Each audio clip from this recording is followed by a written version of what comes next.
जो mob lynching है या फिर किसी को भी किसी की आइडेंटिटी पे उठाना, विशेषकर मुस्लिम आइडेंटिटी से अगर आप हैं, तो किस तरीके का प्रोसिक्यूशन आपको इस मुल्क में झेलना पड़ रहा है, हम उसके गवाह रोज बन रहे हैं। 3 हफ्तों में देखिएगा कम से कम 8 मुसलमानों की लिंचिंग हुई अलग-अलग प्रदेशों में। भाजपा और आरएसएस की अखंड भारत की जो कल्पना है, उसमें ये वो लोग शामिल नहीं हो पाते हैं, जिनकी इनकी आइडेंटिटी से मैच नहीं खाते हैं। सीएनआरसी का जो कानून लाया, उसमें सिर्फ मुसलमानों को आप क्यों अलग किए? मेरे साथ मौजूद है इस वक्त दाऊद, जो जेएनयू के रिसर्च स्कॉलर हैं, पॉलिटिकल साइंस यानी पीएस के सीपीएस के सेंटर ऑफ पॉलिटिकल स्टडीज, और ये आइसा के एक्टिव मेंबर हैं।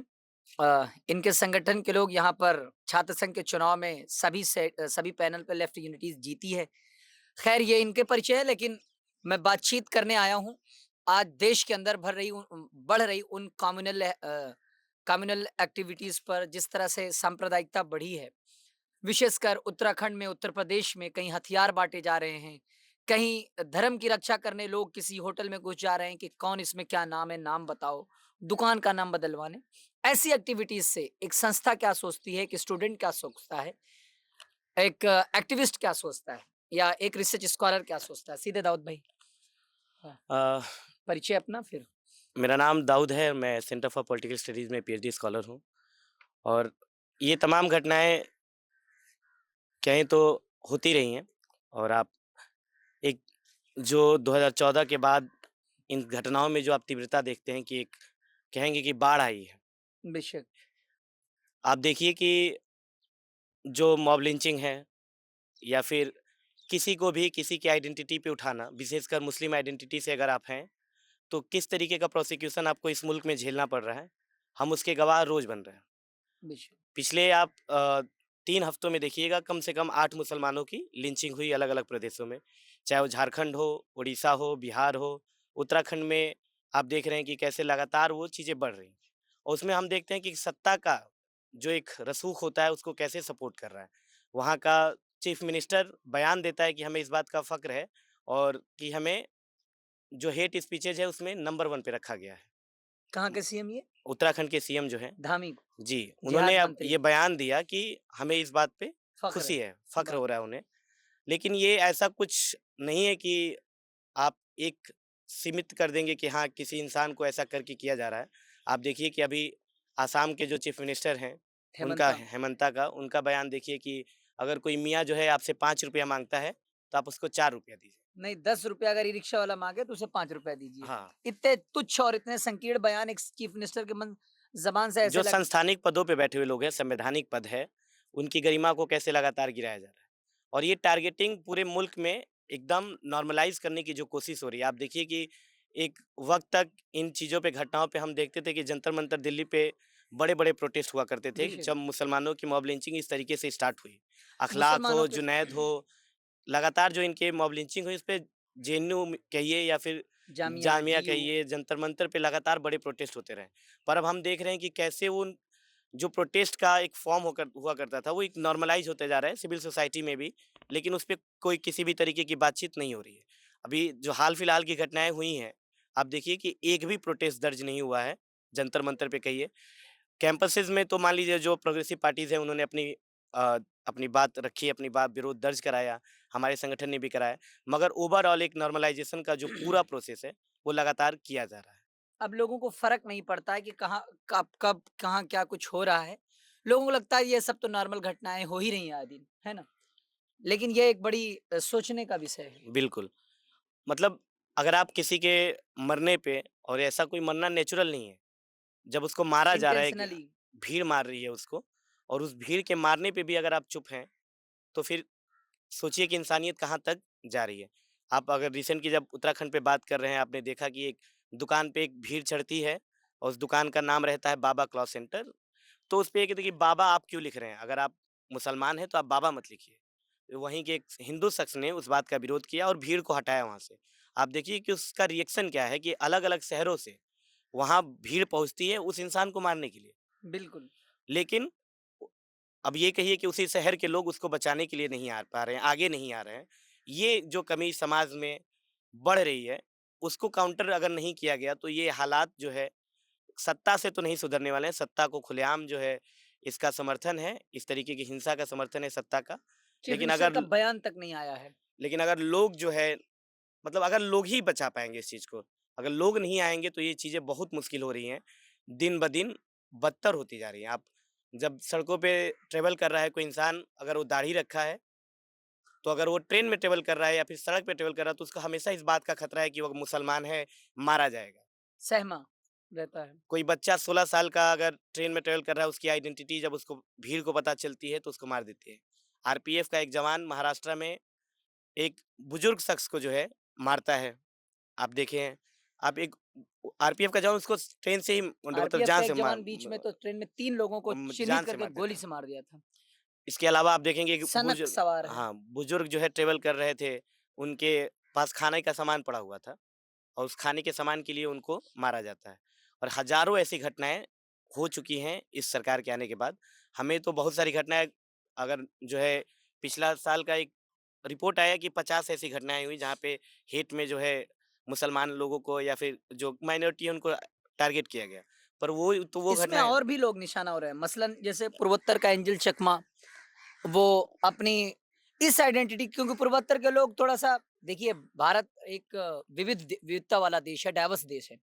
तो यहाँ पर किसी के चेहरे कहीं से मिलते हैं, किसी के चेहरे कहीं से मिलते हैं। हो सकता है, मतलब भाई अगर कोई वहाँ का रहता है तो उसे चाइनीज, चिकना, तो आप तो अपने देश की सॉवरेनिटी पे हमला कर रहे हैं ऐसे लोग। तो ऐसे लोगों को, जो एंजल चकमा जैसे एक स्टूडेंट को जो पढ़ने आया था, एक सपना लेके आया था, उसे मारा गया उसी उत्तराखंड में। इस शायद ये भाजपा और आरएसएस की अखंड भारत की जो कल्पना है, उसमें ये वो लोग शामिल नहीं हो पाते हैं, जिनकी इनकी आइडेंटिटी से मैच नहीं खाते हैं। जो एक विशेष तरीके का आइडेंटिटी या हिंदुत्व का जो बढ़ता हुआ राइज़ है, आप उस आइडेंटिटी के अंदर उनको इंक्लूड नहीं कर पा रहे हैं, क्योंकि इनकी अपनी लिमिटेशंस हैं। आप उन चीज़ों को उस नज़र से देख नहीं पा रहे हैं। आप सत्ता जो है नफ़रतें फैलाती है, तो ये सोच के तो नहीं फैलाती है ना कि ये कम्युनिटी तक ही जो है टारगेट रहेगी। उनको लगता है कि यहाँ तक टारगेट रहेगी। शुरू में जब सत्ता में आई तो सत्ता ने इसको जो है खुलेआम दिया, छूट दी। समर्थन की हो जा रहा है। लेकिन अब ये नफ़रतें इतनी फैल चुकी हैं कि वो खुद ही स्वतः स्फूर्ति जो कहते हैं, वो है लोगों में, जो इसको काउंटर करने के बजाय उनमें शामिल हो जा रहे हैं और वो भीड़ जो है किसी न किसी की जान, किसी न किसी कोने में रोज़ ले रही है। वो चाहे वो दलितों की हो हत्याएँ, मुसलमानों पे हो या फिर किसी विशेष आइडेंटिटी से आ रहे हैं, अगर आप पूर्वोत्तर से आ रहे हैं या नॉर्थ ईस्ट से आ रहे हैं, तो आप पे जो है आपके चेहरे को लेके, आपके हुलिया को लेके आपको निशाना आपको बनाया जाएगा। टारगेट किया जा रहा है। इस देश का प्रधानमंत्री बयान देता है कि आप कपड़ों से पहचानिए। सोचिए।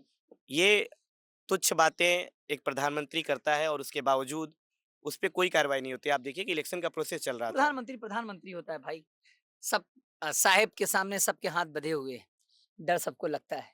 डर कितना लेकिन ये आप जो है स्वतंत्र संस्थाएँ जिनको कहिए कि स्वतंत्र चुनाव संस्थाएँ रह आयोग कहाँ गई हैं? भारत का चुनाव आयोग बाकी सारी चीज़ों पे संज्ञान लेता है। एक छोटी गाड़ी में अगर आप पैसा पकड़ते हैं, तो आप जो है दौड़ा के उस कैंडिडेट को पकड़ लेते हैं। हाँ, लेकिन वो कैंडिडेट आपके भाजपा का नहीं है। आप देखिए ये कि बात रिसेंट सही में है। ही जब बिहार चुनाव चल रहा था, तो कॉमरेड धनंजय जो यहाँ के छात्र संघ अध्यक्ष रहे हैं, बेशक। उनकी गाड़ी को जो है पुलिस वालों ने रोका। हालाँकि उसमें उन्होंने पाया कुछ नहीं। एक छोटी-सी रकम थी लगभग 70,000 के करीब में, आप उसको भी पकड़ ले रहे हैं। हाँ, इलेक्शन के वक़्त तो इतनी, मतलब कुछ उसकी अर्हताएँ होती है, इतना पैसा आप खर्चा कर सकते हैं। हाँ, 70,000 अगर कोई कैंडिडेट रखा है तो हो सकता है वो अपने लोगों के खाने-पीने के लिए, इंतज़ाम के लिए रखा हो, है ना? वो पैसा आप पकड़ ले रहे हैं, लेकिन एक उसी मुल्क का जो है प्रधानमंत्री इतनी हेटफुल स्पीचेज़ देता है, आप उस पे कोई कार्रवाई नहीं करते हैं। तो स्वतंत्रताएँ किनके लिए हैं, आप देख रहे हैं इस मुल्क व्यवस्थाएँ में। बायस हैं। पूरी तरीके से बायस्ड है। आप इस देश का जो है निज़ाम देखिए, आप देखिए कि कल जो है यूजीसी पे जो रेगुलेशंस आए, उनको जो है सुप्रीम कोर्ट ने रोक लगाई। हाँ, क्यों रोक लगा दी? सुप्रीम कोर्ट इतना जल्दी किसी फैसले पे सुनवाई करके और रोक लगा देती, स्टे दे देती है, और तो बहुत सारे फैसलों पे तो बहुत दिन आंदोलन होते हैं, उनपे कुछ नहीं अब ऐसा करती। उस फैसले के क्या बाद आप सुप्रीम कोर्ट दबाव में? बिल्कुल दबाव में सब हैं और दबाव का एक हिस्सा उन पे भी है। आप देखिए कि वही सीजेआई जो बयान देते हैं, अपने गाँव पहुँचते हैं तो उनका भयंकर कहिए स्वागत हो रहा है। क्यों हो रहा है स्वागत? सीजेआई ने क्या बयान दिया था? सीजेआई ने जो जजमेंट दिया हाँ, यूजीसी पे, उसके बाद वो कल अपने घर पहुँचे हैं और उसके बाद उनका भयानक स्वागत हो रहा है वहाँ पे। उनके गाँव के लोग स्वागत कर रहे हैं, क्यों? क्योंकि आपने एक ऐसा रेगुलेशन दिया है कि जो उनके हित में है। उनको ऐसा लगता है। वो अगेंस्ट में किसी के नहीं है ये रेगुलेशन। पर लेकिन ये आप दिखा रहे हैं ना कि आप जिस भाई सोशल वो कि बैकग्राउंड से आ रहे हैं, एक आपसे वो इंस्टीट्यूट छूट है। नहीं रही। आप एक मुल्क के जो है सबसे बड़े पद पे हैं, आप पे ज़िम्मेदारी है पर अपने अपने कास्ट प्रिविलेज को छोड़ नहीं पा रहे हैं। ये है आपके हालात। और आप जो है जब इंसाफ का दरकार इस देश के उन तमाम वंचित शोषित लोगों के लिए है, तो आपके ज़बान से कुछ नहीं निकलता है। आप अभी देखें कि उमर खालिद शर्जील इमाम को जो है बेल नहीं दिया गया। 6 साल हो 6 गए। साल हो गए हैं। ट्रायल आज तक जो है कंप्लीट नहीं हुआ है और उसमें आप एक और पॉइंट इंक्लूड कर रहे हैं कि आप 1 साल तक बेल के लिए अपील नहीं कर सकते। ये कौन से आप जो है नया नज़रिया जो है सेट कर रहे हैं या फिर आप ये कौन-सा एग्ज़ाम्पल सेट दिल्ली कर रहे हैं? पुलिस का ये दावा है या कहना है कि जो पढ़े-लिखे मुसलमान हैं, वो ज़्यादा खतरा हैं बनिस्बत उनके जो कम पढ़े-लिखे हैं। इस पर क्या कहेंगे? खतरा इनके लिए नहीं है, खतरा ये कि वो अपना हक माँग रहे हैं। जो वो इस नहीं मुल्क चाह के 75 साल की आज़ादी में मुसलमानों को जो हक नहीं मिला, आप कहिए कि एक विशेष तरीके की राजनीति और ये मुसलमान जो इस पूरे मूवमेंट को लीड कर रहे थे, कोई एस्टेब्लिश्ड परिवारों से नहीं आ रहे थे। ऐसा नहीं कि खानदान है ये उनका, सब संस्थाओं से पढ़े-लिखे स्टूडेंट हैं। पढ़े-लिखे स्टूडेंट्स हैं, एक मिडल क्लास फैमिली से आते हुए लोग हैं, जो इस मुल्क के उन तबकों के लिए या फिर कहिए कि अगर हम मुसलमान की ही बात करें, तो मुसलमानों के लिए हक की बात कर रहे हैं। हर तो वो उन लोगों के लिए लड़ाई लड़ रहे थे, जिनके लिए उनको लगता है कि हमारे होने से उनकी ज़िंदगी बेहतर हो। और एक ऐसे कानून के खिलाफ लड़ाई लड़ रहे थे, जो पूरी तरीके से बायस्ड कानून था। आप जो है सीएनआरसी का जो कानून लाए, उसमें सिर्फ़ मुसलमानों को आप क्यों अलग किए? लेकिन और उनका उसके लिए कहना मुल्क ये है कि हम आंदोलन के लिए जेल में नहीं डाले। हम तो उत्तर-पूर्वी दिल्ली में जो दंगे हुए थे, उस दंगों में इनके बयानों से लोगों के अंदर ऐसी सोच आई और उन लोगों ने दंगा भड़काया। जो 2 लोग बचे हैं अभी जेल में उमर खालिद 2 नहीं और हैं, और अतार हैं भी उसके खड़े हैं, अलावा बचे हैं जो उसमें। मुख्य कॉन्स्पिरेटर सुप्रीम कोर्ट कोर्ट का मतलब वर्डिक्ट है। वर्डिक्ट है, उसमें वो जो कह रहे हैं, एक इंसान जो 25 जनवरी के करीब में 28 जनवरी के करीब में जो है जेल में चला गया, दिल्ली दंगे उसके बाद हुए। बिल्कुल, एक इंसान बिहार में मौजूद है उस वक़्त और वो दोनों ऐसी परिस्थितियों में हैं जहाँ से उनका कोई वास्ता नहीं है, बिल्कुल। पर वो दंगे बैठ के वो करा दे रहे हैं। तो आपका जो है फिर कहाँ है? अब जेल के अंदर बैठा हुआ कोई इंसान कैसे दंगे करा देगा? ये कहानी है, पूरा निराधार है। इसमें कोई सच्चाई नहीं है। सच्चाई बस इतनी है कि वो एक विशेष आइडेंटिटी से आ रहे हैं और पूरी इस्लामोफ़ोबिया का जो सिस्टम एस्टेब्लिश किया जा रहा है इस कंट्री में, उसी का एक आगे है। क्रिमिनल जस्टिस में प्रक्रिया में हमने ऑलरेडी देखा है, बहुत सारी चीज़ें हुई हैं। आप देखिए कि अभी एक इंसान जो है गाज़ियाबाद जो सीरियल बॉम्बिंग का केस था, उसमें 18 साल बाद रिहा हुआ। अभी एक जो है रिहा हुए 25 साल बाद राजस्थान से, बहुत से ऐसे मामले बहुत हैं। से ऐसे मामले हैं। इतने दिन जेल में रहे, फिर उसके बाद बरी हुए, उनकी ज़िंदगी लगभग समाप्त हो जाती है। जेल ही उनका एक नया जीवन हो जाता है। जीवन हो जा रहा है। आप जो है कितने ऐसे एग्जाम्पल है। आप पिछले दिनों में एक जो है कॉन्स्टिट्यूशन क्लब में एक प्रोग्राम अटेंड किया, प्रेस क्लब में। वो इंसान जो है अभी तो हमारे पास सोशल मीडिया का दौर है, तो हम ये देख रहे हैं कि लगातार चल रहा है, तो हमारे पास एक न्यूज़ है। वो जो है टाडा के आरोप में जो है जेल में गया था, वो इंसान लगभग 14 साल के बाद जेल से बाइज्जत बरी हुआ। बचपन से ऐसे एग्जाम्पल से देखते आ रहे हैं। पर यही है कि इस मुल्क के निज़ाम को चेंज होना पड़ेगा और जो संस्थाएँ जिन पे ज़िम्मेदारी है, उनको अपना कैरेक्टर बचा के रखना होगा ताकि सबको इंसाफ मिल सके। ठीक है, बिल्कुल सबको इंसाफ मिले, सबके साथ न्याय हो और देश के अंदर एक बार अमन और भाईचारे का माहौल बने, ऐसी हम सब की कामना है, दुआ है।